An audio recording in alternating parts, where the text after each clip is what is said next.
Hermanos, gracias te damos, Señor, por el privilegio que tenemos de llamarnos hijos tuyos, por pura gracia, Señor, porque tú así lo quisiste. Gracias te damos por el privilegio de tener tu palabra cerca de nosotros. A pesar de que antes no éramos pueblo, ahora tú nos has hecho pueblo y podemos tener acceso a tu palabra, a tus promesas, pero especialmente a ti, a través de tu Hijo Jesucristo. Tener un acceso directo, continuo, por el sacrificio que Él realizó en la cruz. Bendito y alabado sea tu nombre por siempre. Yo te ruego, Señor, que el corazón de cada uno de los que estamos aquí, tú lo abras para que tu palabra penetre y haga su obra. Que podamos creer tu palabra, que vivamos conforme a tu palabra y que te glorifiquemos cada día de nuestra vida. En Cristo Jesús nos ponemos en tus manos. Amén. Muy bien, para llevarnos a Dios, Cristo padeció por nuestros pecados. Y vamos directamente al texto, hermanos, en primera carta de Pedro, capítulo 3. Porque mejor es que padezcáis haciendo el bien, si la voluntad de Dios así lo quiere, que haciendo el mal. Porque también Cristo padeció una sola vez por los pecados, el justo por los injustos, para llevarnos a Dios, siendo a la verdad muerto en la carne, pero vivificado en espíritu, en el cual también fue y predicó a los espíritus encarcelados, los que en otro tiempo desobedecieron, cuando una vez esperaba la paciencia de Dios en los días de Noé, mientras se preparaba el arca, en la cual pocas personas, es decir, 8, fueron salvadas por agua. El bautismo que corresponde a esto ahora nos salva, no quitando las inmundicias de la carne, sino como la aspiración de una buena conciencia hacia Dios por la resurrección de Jesucristo, quien habiendo subido al cielo, está a la diestra de Dios, y a Él están sujetos ángeles, autoridades y potestades. Ahí tenemos este texto impresionante, complejo, profundo, y vamos a arrancar con el versículo 17, que dice: porque mejor es que padezcáis haciendo el bien, si la voluntad de Dios así lo quiere, que haciendo el mal.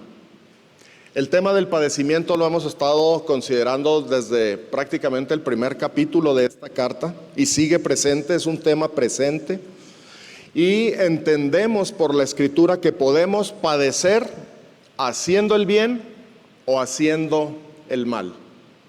Cualquiera de las dos formas de vida pueden traer padecimiento a nuestra vida. Si hacemos el mal, si pecamos, la consecuencia lógica, la más probable y la más justa es el padecimiento.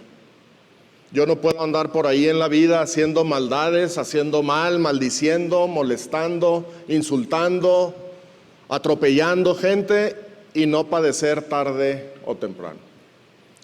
La consecuencia más justa, la más esperada, la más probable al hacer el mal es el padecimiento. Pero aquí el apóstol Pedro asegura que es mejor padecer haciendo el bien. Y agrega la cláusula, si la voluntad de Dios así lo quiere. Y entonces vemos aquí que en ocasiones, a pesar de que tú hagas el bien, la voluntad de Dios será que tú padezcas. A pesar de que hagas el bien, esa será su voluntad.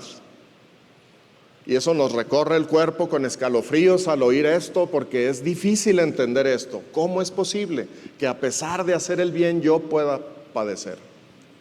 Y en una época como la que nos toca vivir, en donde se exigen toda clase de derechos, en una época en donde el mundo entero cree que lo único que merece son bendiciones, privilegios, y por ninguna manera sufrir, pues se pregunta uno, ¿pero por qué Dios permite semejante cosa?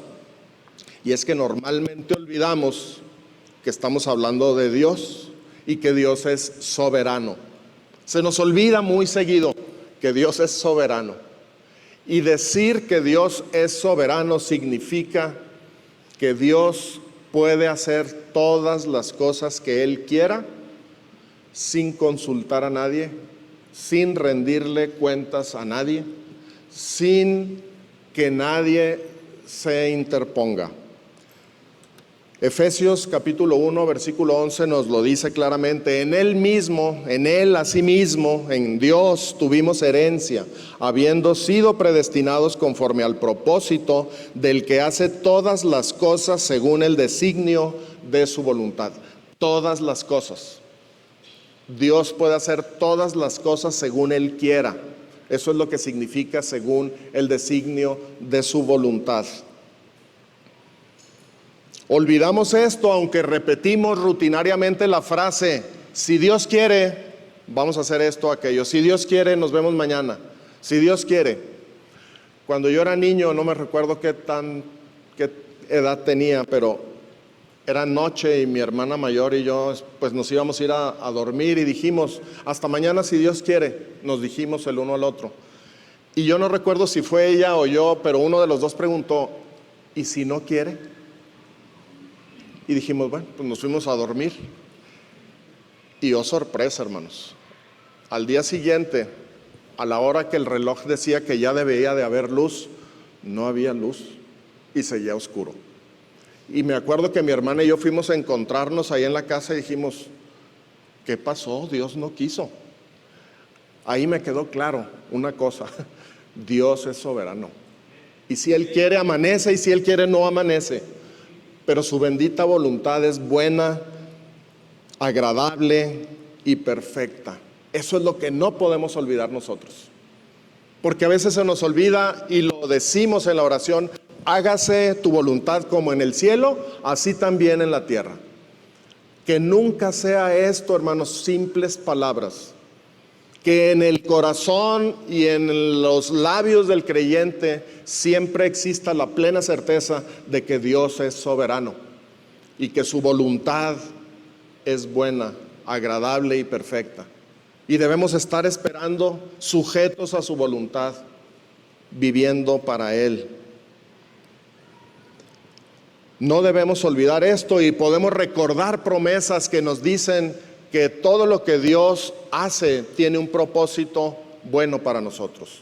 Recordamos Romanos 8, 28, que dice: y sabemos que a los que aman a Dios, todas las cosas les ayudan a bien. Esto es, a los que conforme a su propósito son llamados. Todas las cosas les ayudan a bien. Y el apóstol Pedro, un poquito más adelante en su carta, nos dice: de modo que los que padecen según la voluntad de Dios encomienden sus almas al fiel Creador y hagan el bien. Remata Pedro diciendo: sí es posible padecer haciendo el bien si la voluntad de Dios así lo quiere. Y no nos corresponde quejarnos, no nos corresponde sumirnos en la tristeza o en la depresión porque me está pasando alguna cosa mala. Lo que me corresponde como creyente es encomendarme a Dios, encomendar mi alma al fiel Creador, dice Pedro, y seguir haciendo el bien. Eso es lo que nos toca, hermanos, sabiendo que la voluntad de Dios para nosotros es buena, es agradable, es perfecta. Versículo 18 conecta el apóstol Pedro esta idea diciendo: porque también Cristo padeció una sola vez por los pecados, el justo por los injustos, para llevarnos a Dios, siendo a la verdad muerto en la carne, pero vivificado en espíritu. La conexión está en dos vías. Por un lado, nosotros podemos padecer haciendo el bien, Cristo también padeció. Y la conexión más profunda y más admirable es: podemos padecer si la voluntad de Dios así lo quiere, porque Cristo padeció por la voluntad de Dios. La voluntad de Dios fue que Cristo padeciera. Jesús padeció por la voluntad de Dios, haciendo el bien. Y esto es un punto doctrinal importante que debemos recordar, y lo recogió muy claramente una mujer que escribió un himno que dice: a solas en Getsemaní el Salvador sufrió, la copa amarga de dolor mi buen Jesús bebió, a solas en el tribunal las burlas aguantó, pues fue de Dios la santa voluntad. Un himno hermoso que cantamos aquí hace unos meses. Se despojó del trono y todo su esplendor, fue despreciado y desechado el Salvador, mas como oveja no abrió su boca mi Señor, pues fue de Dios la santa voluntad. Efectivamente, porque también Cristo padeció una sola vez por los pecados conforme a la santa voluntad de Dios. Si Él padeció así, haciendo el bien, porque fue la voluntad de Dios, nosotros también podemos padecer si la voluntad de Dios así lo quiere. Ahora Pedro nos dice que el gran propósito por el cual Cristo padeció fue para llevarnos a Dios. No fue un padecimiento inútil, infructuoso. El propósito es para llevarnos a Dios. Y esta es una declaración sublime, ¿no? Para llevarnos a Dios. Imagínate a Cristo Jesús padeciendo con el propósito de decir: yo voy a venir para llevar a Mario hacia Dios, para llevar a Jorge a Dios, para llevar a Virginia a Dios. Cristo vino para llevarte a Dios y padeció, estuvo dispuesto a ello para llevarte a Dios. Y esta expresión, para llevarnos a Dios, es digna de que tú y yo reflexionemos a profundidad, constantemente, porque es una fuente de gozo saber que Cristo me lleva a Dios y decidió padecer para llevarme a Dios. Y llevarme a Dios significa no llevarme a un lugar, no significa siquiera llevarme al mejor lugar o al lugar con una superlativa condición de bienestar. No, me lleva a Dios mismo. Me lleva a Dios mismo, a la fuente de la vida, a la fuente del gozo. ¿Has considerado eso, hermano? Yo te animo a que reflexionemos en este pasaje.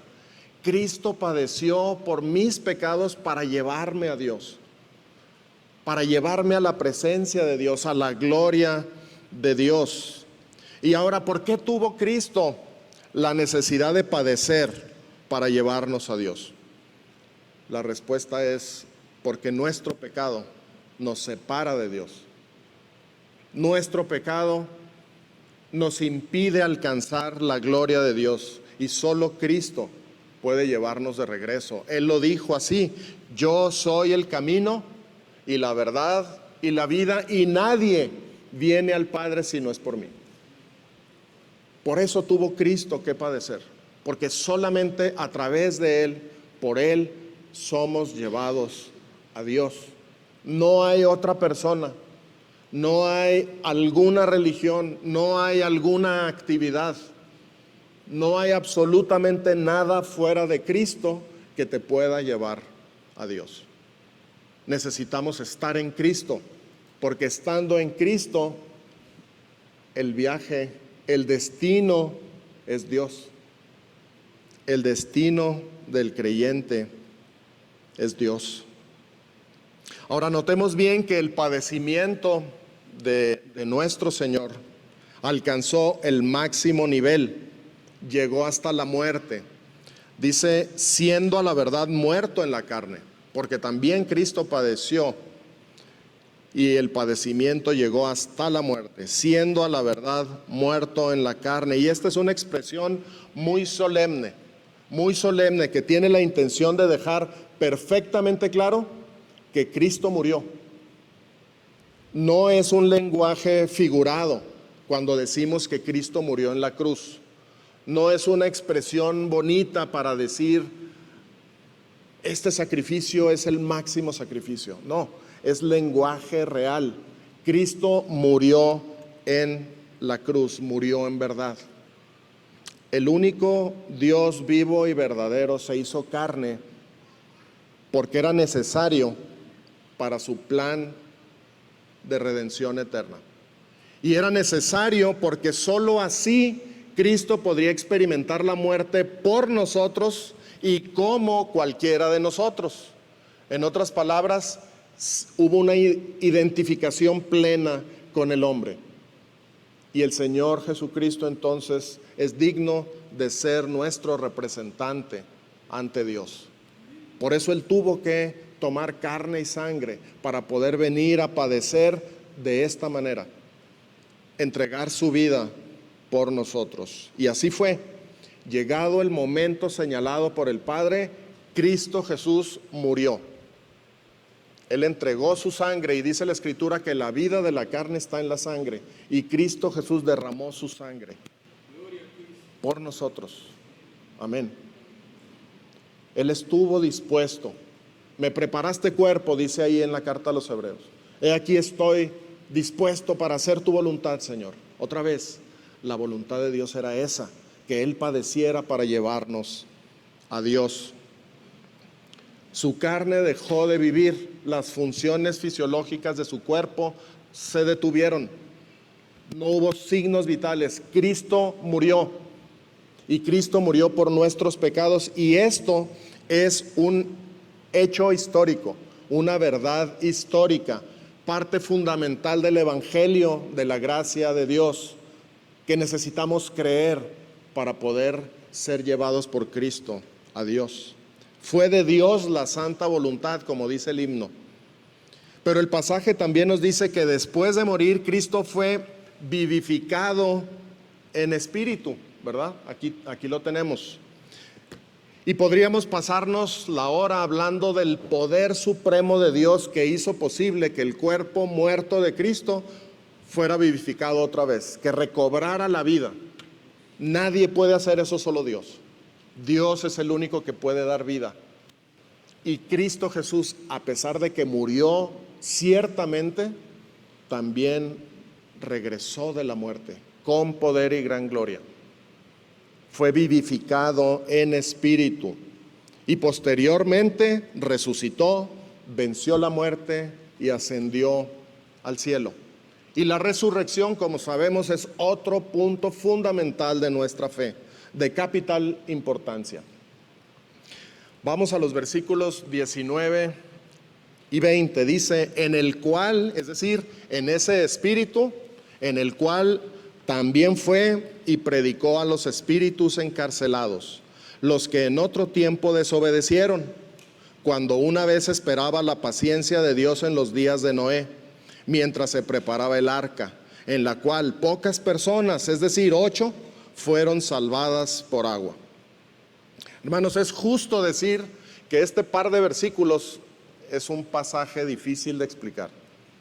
Es uno de los pasajes de la Biblia que se consideran así, como pasajes difíciles. Hay varios teólogos, entre ellos este señor R.C. Sproul, que dijo, él y otros, en el transcurso de los siglos, el texto más controversial en Primera de Pedro ha sido la discusión de la predicación de Cristo a los espíritus encarcelados. Ahí está la referencia.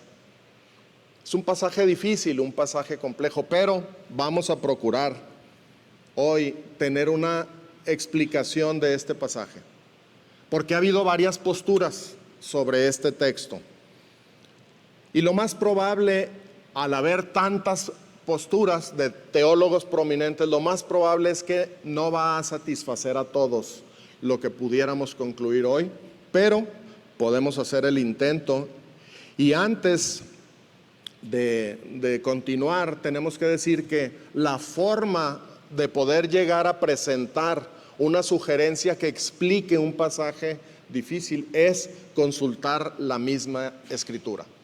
En otras palabras, la Biblia se interpreta a sí misma con referencias cruzadas, porque el tema cualquiera que sea, es tratado en diferentes maneras por diferentes autores e incluso en diferentes tiempos. Ese es el recurso principal que tenemos para llegar a una sugerencia que dé explicación a un pasaje difícil. Y por supuesto, la guía del Espíritu Santo, buscando la dirección de Dios a través de su Espíritu Santo. Y antes de continuar, les tengo que aclarar una cosa: cualquiera que sea la dificultad del pasaje, y por lo mismo lo atractivo para la mente, porque es atractivo toparse con un pasaje difícil, ¿no? Por lo menos a mí me apasiona eso y me gusta enfrentarme al pasaje difícil. Pero por más que sea difícil y por lo tanto atractivo para la mente, lo que vamos a ver no quita la verdad que acabamos de revisar. En nada merma la verdad del Evangelio que acabamos de considerar, que Cristo Jesús murió por nuestros pecados conforme a las Escrituras y que resucitó al tercer día conforme a las Escrituras para llevarnos a Dios. Esa verdad central es inconmovible a pesar de la conclusión a la que llegáramos del pasaje. Y vamos entonces ahora sí a la tesis, y vamos a ver primeramente lo que dice el versículo 22 en su primera parte, para notar algo importante. Dice ahí: quien habiendo subido al cielo está a la diestra de Dios. ¿Qué es esto, hermanos? Esto es una verdad histórica también. Cristo Jesús subió al cielo después de resucitar. Él subió después de levantarse de entre los muertos, porque así fue la voluntad de Dios. Esto sucedió. Y de la misma manera debemos considerar entonces lo que dice el versículo 19: fue y predicó a los espíritus encarcelados, en el cual fue y predicó a los espíritus encarcelados. Los dos son eventos históricos, y más aún, la palabra fue, que tenemos aquí subrayada en este versículo 19, es la misma palabra que se traduce como habiendo subido. ¿Qué es esto? Aquí hay dos palabras, pero la palabra original es exactamente la misma. Es el mismo significado. Significa ir, significa viajar. Entonces, esta es la premisa inicial de la tesis que quiero proponer. Estamos ante dos hechos históricos. Por un lado, Cristo subió al cielo, y por otro lado, Cristo fue y predicó a los espíritus encarcelados. Por tanto, si es verdad que Cristo subió al cielo, también es verdad que fue y predicó a los espíritus encarcelados.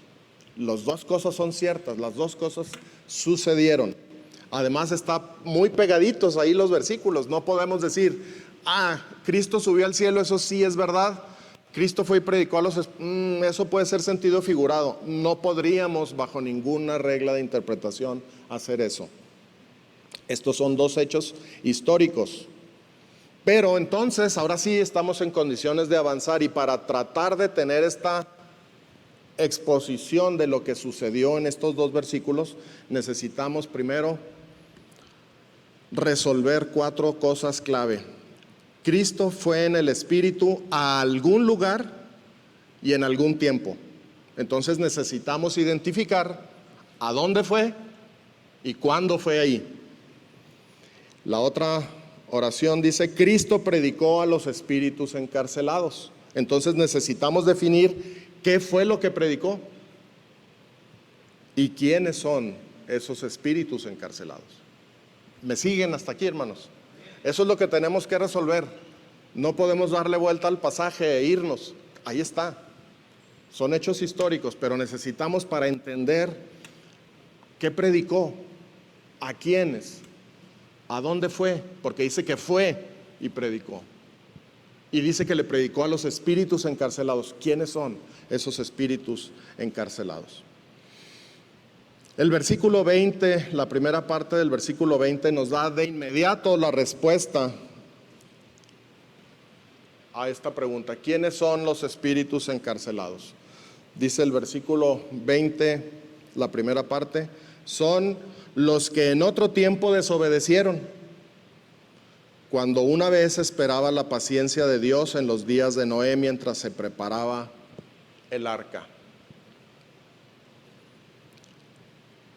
Otra vez, los que en otro tiempo desobedecieron cuando una vez esperaba la paciencia de Dios en los días de Noé, mientras se preparaba el arca. Entonces estos espíritus serían los de la generación antediluviana, antes del diluvio. Los espíritus de las personas que murieron antes del diluvio. La generación del mundo antiguo, como también les llama Pedro en su segunda carta, diciéndolo así: y si no perdonó al mundo antiguo, sino que guardó a Noé, pregonero de justicia, con otras 7 personas, trayendo el diluvio sobre el mundo de los impíos. Entonces, alguien también ha dicho: ¿no serán los espíritus encarcelados, no serán los ángeles que pecaron? Eso podría ser discusión, pero no se cae de inmediato esa posibilidad, porque la carta a los Hebreos en el capítulo 2 nos dice que Dios no socorrió a los ángeles, sino a nosotros, y por eso tomó carne y sangre para identificarse y socorrernos a nosotros. Entonces, no son los ángeles. Los espíritus encarcelados son los que desobedecieron cuando Noé les pregonaba, les predicaba. Y le llama Pedro el mundo antiguo. Entonces Cristo fue en espíritu y le predicó a esa generación antediluviana específicamente. No es que haya ido a la Edad Media a hablar, o al tiempo de la Revolución Industrial. No, fue antes, cuando los tiempos de Noé, y toda esa generación a nivel mundial pereció bajo las aguas del diluvio. A esa generación específica nos dice el texto que Cristo fue a predicar, y para mí ahí tenemos la primera respuesta. ¿Quiénes son los espíritus encarcelados? Todos aquellos que en tiempos de Noé escucharon a Noé, no creyeron, desobedecieron y por lo tanto murieron. Y dice Pedro en su segunda carta: y Dios no perdonó a esos que desobedecieron.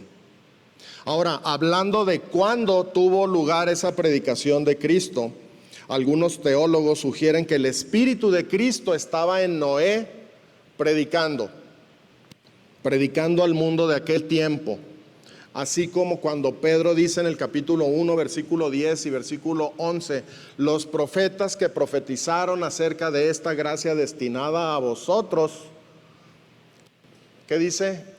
Diligentemente inquirieron y escudriñaron de quién se hablaba, y descubrieron por el Espíritu de Cristo que estaba en ellos, que estaban administrando esa gracia no para ellos mismos, sino para nosotros. ¿Se acuerdan de ese pasaje? Lo vimos hace un montón de meses porque fue en el capítulo 1. De esa misma manera, algunos teólogos dicen: bueno, entonces el Espíritu de Cristo estaba en Noé predicando a aquellas gentes que pues finalmente no creyó ni uno y se murieron, nada más 8 fueron salvas por el agua. Eso es lo que algunos sugieren. Es decir, no que Cristo se haya encarnado en tiempos de Noé, sino que su espíritu hablaba a través de Noé. Otros teólogos proponen, y yo estoy de acuerdo con esta propuesta, que si conectamos el final del versículo 19 el final del versículo 18 con el versículo 19, podemos inferir, deducir, argumentar que el momento en que Cristo fue a predicar es una ventana de tiempo entre su muerte y su resurrección.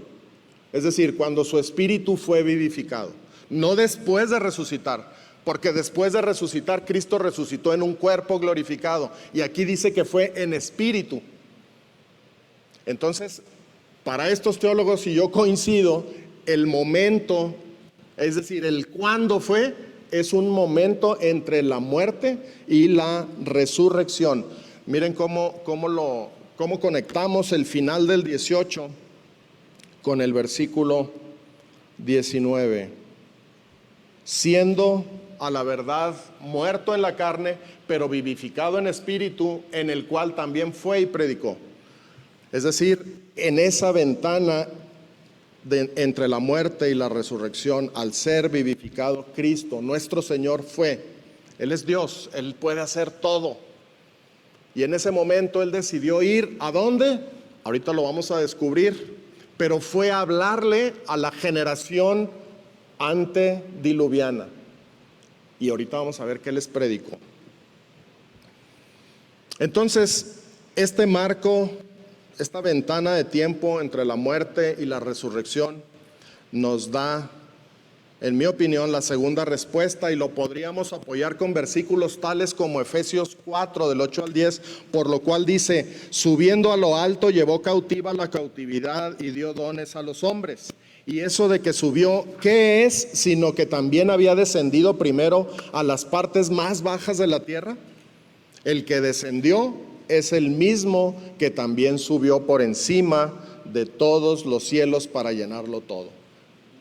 Cristo subió al cielo y también descendió a las partes más profundas de la tierra. No se nos dice más en la Escritura, pero entendemos, por lo menos yo creo, que ahí, en ese momento, entre la muerte y la resurrección, entre el viernes y el domingo, Él, siendo Dios en espíritu, fue y les predicó a esa generación antediluviana. Romanos capítulo 10 también presenta otra idea, no la vamos a ver por cuestiones de tiempo. Ahora, ¿a dónde fue? Esta respuesta es la más fácil, hermanos. No sabemos. No podemos saber con certeza porque la Biblia no lo dice. Y si la Biblia no lo dice, no tiene sentido especular. Lo que sabemos por certeza del testamento es que es un lugar en el que los espíritus de la gente del tiempo de Noé que desobedecieron están encarcelados. A ese lugar fue. Es el lugar en donde los espíritus de toda la gente de la época de Noé que desobedecieron están encarcelados. A ese lugar fue. No lo ubica geográficamente ni cósmicamente la Escritura. Entonces yo me conformo con decir, no sé a dónde, pero fue a donde quiera que esos espíritus estén encarcelados. Y esos espíritus están encarcelados esperando algo, están esperando el juicio de Dios. Y esa es la tercera respuesta. No sabemos a dónde, pero sabemos que es el lugar en donde esos espíritus están encarcelados. Ahora, hablando de qué predicó Jesús, qué fue el mensaje que dio. Tampoco se dice explícitamente, pero implícitamente se dice mucho. No sabemos exactamente lo que predicó, pero no dice, lo que no dice el texto es en el cual fue y predicó las buenas nuevas de salvación. ¿Verdad que no dice eso? Dice en el cual fue y predicó a los espíritus encarcelados. No dice fue y les anunció el evangelio de la gracia de Dios para que se arrepintieran y tuvieran salvación. No dice eso. Lo que sí dice es que fue y predicó. Y también es importante lo que se dice como lo que no se dice.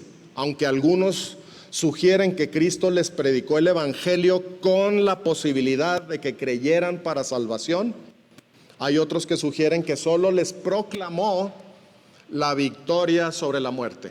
Son estas dos posibilidades. En cuanto al mensaje predicado por Cristo, una es, según algunos autores, sí, fue y les predicó el evangelio con la esperanza de que tuvieran arrepentimiento y por lo tanto salvación. Y otra posición es no, fue solamente a decirles, he vencido, yo vencí la muerte.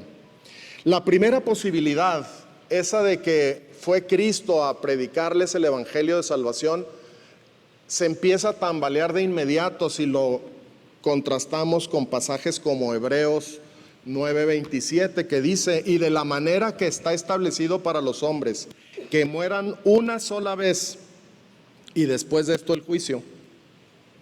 Ahí se derrumba la posibilidad, porque esto lo que está diciendo es que una vez que una persona muere, lo que sigue es el juicio. Lo que sigue es el juicio. Si en vida una persona recibe por fe a Jesús, tiene vida eterna. Y el juicio al que se enfrentará será para recibir galardones de parte de su Señor. Pero si una persona en vida no recibe por fe a Cristo, dice la Escritura que esa persona no tiene vida eterna. Y que el juicio significa que esa persona va a estar esperando recibir la ira de Dios. Terrible expectativa para los que no creen. Y los que creemos hemos sido librados de la ira venidera, dice la Escritura, por Cristo, porque fue la santa voluntad de Dios que Él muriera para librarnos de esa ira venidera. Entonces, después de la muerte hay juicio, ya no hay oportunidad. La oportunidad para escuchar el evangelio y recibir a Cristo en el corazón por fe es hoy, mientras estamos vivos, mientras todavía podemos respirar y nuestro corazón sigue latiendo. Después no, ya no hay. Y además el pasaje que leímos de Pedro dice que no perdonó a la generación del mundo antiguo. ¿Sí se acuerdan? Lo acabamos de leer. No perdonó significa se quedaron en sus pecados. Y esos espíritus encarcelados están ahí esperando el momento del juicio. Y sabemos cuál es el destino de ellos y de todo aquel que no quiera creer. No perdonó a la generación del mundo antiguo, el mundo antes del diluvio.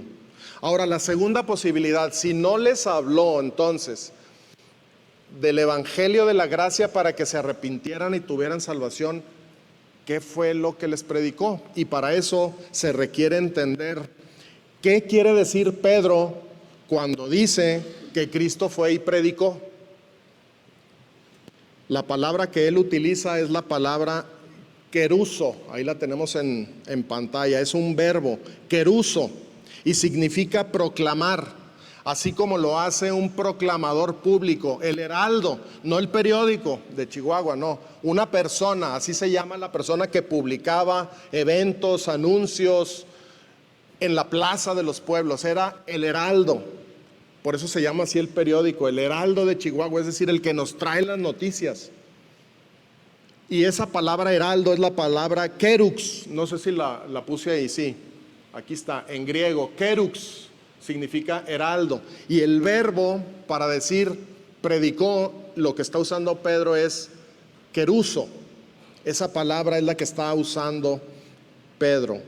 Pero en las Escrituras, hermanos, tenemos otro verbo para referirse más específicamente a la predicación de las buenas nuevas. Y ese es el verbo muy directo, evangelion, y significa evangelizar, predicar el evangelio, las buenas nuevas. Ese verbo es el que se utiliza mayormente en pasajes que hablan de predicar con el sentido específico de anunciar las buenas nuevas esperando salvación de las personas. Me explico. Pedro usó una palabra que se traduce al español como fue y predicó, es la palabra, el verbo keruso, que simplemente significa proclamar, anunciar, divulgar, como lo haría cualquier persona encargada de transmitir un anuncio, cualquiera que sea. Y el verbo más utilizado en las Escrituras para decir predicar en el sentido de que esperamos transmitir las buenas nuevas de salvación para que la gente crea y sea salva, es el verbo evangelizar. evangelion. Y hay muchos pasajes, no los vamos a leer, pero si alguien está anotando, segunda a los Corintios capítulo 2, versículo 12, Hechos 5:42, Romanos 15:20, primera a los Corintios 9:18, y como hay muchos. En todos estos ejemplos se habla de, por decir Pablo, fuimos y predicamos el evangelio. No son dos palabras en el original, no es predicamos el evangelio, es una sola acción que dice evangelion. Fuimos y evangelizamos, podríamos decir en español. Entonces, el uso de la palabra keruso y no de la palabra evangelion, por lo menos a mí, me sugiere que lo que predicó Cristo era proclamar un anuncio. Y basado entonces en segunda de Pedro 2:5, que dice que no perdonó a esa generación, si les fue a evangelizar y alguien hubiera creído y Pedro dice y no los perdonó, habría otra contradicción. Entonces nos está reduciendo la posibilidad a decidir que, basados en Hebreos 9:27, en segunda de Pedro 2:5 y usando la palabra keruso, creo que Cristo predicó a aquellos espíritus encarcelados solo en términos de proclamación, de anuncio de su triunfo sobre la muerte, proclamando su omnipotencia y su autoridad absoluta. Autoridad, hermanos, que se percibe claramente al final del versículo 22, donde dice, y a Él, es decir, a Cristo, están sujetos ángeles, autoridades y potestades. Y ahí tenemos las 4 incógnitas. Y hermanos, con esto en mente, para ir cerrando, recapitulando, fue de Dios la santa voluntad que su Hijo padeciera hasta la muerte para llevarnos a Dios. Apréndete eso de memoria, hermano. Fue de Dios la santa voluntad que su Hijo amado muriera para llevarnos a Dios. Cristo resucitó, dice el pasaje, y también nos dice que está a la diestra de Dios con toda autoridad sobre todo el universo, porque a Él están sujetos ángeles, autoridades, potestades. Todo el universo está sujeto bajo sus pies. Y entonces aquí les presento lo que para mí significan estos 2 versículos. Escuchen bien, por favor. En un momento entre su muerte y resurrección, Cristo fue en espíritu, no corporalmente, a un lugar que no podemos precisar, pero en el cual se encuentran encarcelados los espíritus de toda la gente que vivió antes del diluvio y que desobedeció a la predicación de Noé. Cristo fue y les proclamó su victoria sobre la muerte, el carácter indestructible de su vida, su omnipotencia y autoridad absoluta, sin darles posibilidad de arrepentimiento, ya que Pedro dice que Dios no perdonó a esa generación. Segundo de Pedro 2:5. Y Hebreos afirma que después de morir el hombre enfrenta el juicio de Dios. Que Cristo fue y predicó a esos espíritus encarcelados es tan cierto como que Cristo subió al cielo y está a la diestra de Dios, y a Él están sujetos ángeles, autoridades y potestades. Eso es lo que yo creo que significan estos 2 versículos, hermanos. Y para concluir les dejo estas reflexiones. El corazón central de lo que vemos en las Escrituras es la persona del Señor Jesucristo y su obra de redención. No nada más aquí en Pedro, en toda la palabra, el corazón central es Cristo. Los desafíos que presentan los pasajes difíciles nos deben animar a estudiar la palabra con diligencia, buscando la dirección del Espíritu Santo, procurando ser fieles al texto bíblico. Pero debemos descansar también en la realidad de que no podremos resolver con certeza cada uno de esos pasajes, pues hay cosas que Dios no ha querido revelar en este tiempo. Habrá cosas que tenemos que decir, ¿a dónde fue? Pues no sabemos, pero descanso en ti, Señor, porque eso no mueve para nada el corazón del Evangelio. Pero lo que sí ha revelado Dios y lo que sí debemos atesorar es la verdad central del Evangelio, que Cristo Jesús murió una sola vez por nuestros pecados, que con gran poder resucitó de entre los muertos, con el propósito sublime de llevarnos a Dios, que Cristo subió al cielo y está a la diestra de Dios, que a Él están sujetos ángeles, autoridades, potestades, y en eso está incluido el diablo, hermanos. En esas potestades, en esas autoridades, está incluido Satanás y todas sus huestes. Están sujetos a Cristo. Y eso nos debe de dar mayor gozo a nosotros. Alabado sea nuestro Señor. Bendito sea su nombre. Él reina, hermanos. Él es el Rey del universo y viene otra vez por nosotros. Amén. Gracias, Señor. Bendito sea tu nombre por siempre. Ayúdanos, Señor, a conformarnos a tu palabra y a creerte, sabiendo que tú eres fiel. Haz tu obra en nuestros corazones, Señor, en Cristo Jesús.